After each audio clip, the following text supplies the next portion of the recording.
Hi everyone! Thank you for checking out my channel. Thank you for clicking on this video. This video is part of my study hacks series. Last week we finished yung how to top the test. And if you haven't seen those videos yet, you can click right here to catch up. Today we're going to talk about something more specific. Ito yung 5, 10, 15 technique. And this is specifically for those who cannot set aside that much time to study. I know that a lot of you are either working students or nag-work na talaga in a full-time job. Tapos yung iba may mga families pa. Kaya ang nangyayari usually when they get home from work, pagod na, magluluto pa ng kakainin ng mga anak, mag-aasikaso pa, tutulong pa sa homework dahil nagsimula na naman ng pasukan. And because of that, late na matapos. Kung minsan nanonood pa ng Korean novela, so lalong late na natatapos, inaantok na at hindi na nakakaaral pag weekdays. So ano yung 5, 10, 15 method? This is an alternative for you guys who cannot set aside time to study by yourself. Kasi ang advice talaga would be 1 to 2 hours a day sana, leading up to the exam. Kasi 2 months na lang, mag-e-exam na. But if you cannot set aside that much time for yourself, this is a good alternative. Now, I'm going to use yung aking mga review materials as an example. But again, if you have your own review materials, okay lang din yon. If you downloaded yung mga free worksheets sa www.teamlyqa.com, you can use those as well. Okay?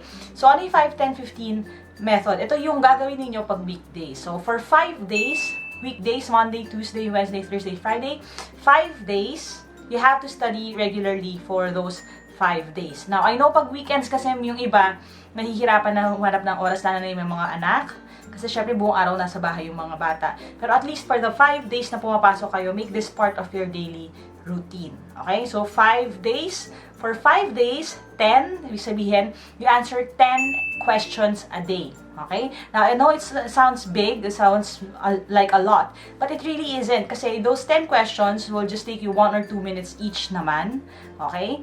And you're just going to have to answer regularly. Ngayon, 5 for 5 days, 10 questions per day.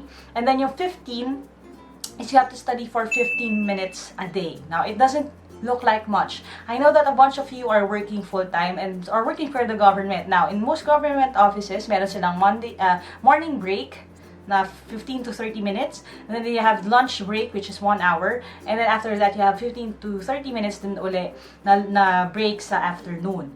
So, ang ginagawa ng most of my students, and this is what they shared to me rin, so suggestion na rin nila, ang ginagawa nila is they have lunch or kumakain na sila pagdating ng 10 a.m. na break. Doon na sila nagla-lunch, early lunch.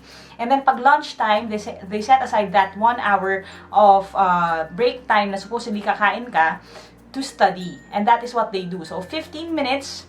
If you notice most of my videos, I try to keep it as short as possible. So mga 8 to 15 minutes, 20 minutes yung iba pero mahaba yun or bihira. You can just watch one video a day. So one video, for example, you learn adding fractions. Okay? Yun yung 15 minutes na study time ninyo. And then, find 10 questions about the topic. Now, if you have a copy of the workbook, ito yung workbook, no? Most of my topics sa workbook, meron na sarili nilang video. For example, yun yung adding fractions. Okay? That is going to be on page 8. Okay? Now, on page 8 of the workbook, meron ditong addition. Meron 20 items dito, 20.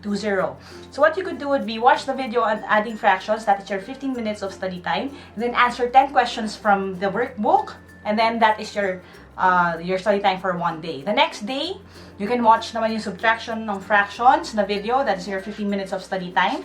After that, you can answer 10 questions ulit. It's going to be on page 9 naman. So, yun yung 5, 10, 15 technique. Okay? Now, if you don't have one of these, you can find your own questions naman. It's just going to take you an extra step kasi maghanap pa kayo ng kung ano yung sasagutin niyo. I also post a question every day if you haven't noticed it yet sa www.facebook.com/Team Lyqa sa ating Facebook page. I post at least one question a day. I try my best every 12 noon. It's either I post one question or I post a new video lesson that you can study. So that is something that you can do and incorporate into your 5, 10, 15 study method. Alright? So, yung study plan natin, yung outline, already posted in my last video dun sa how to study using an outline. You can also download that and follow that para makakuha kayo ng mga idea kung ano yung aaralin nyo sa araw na yon.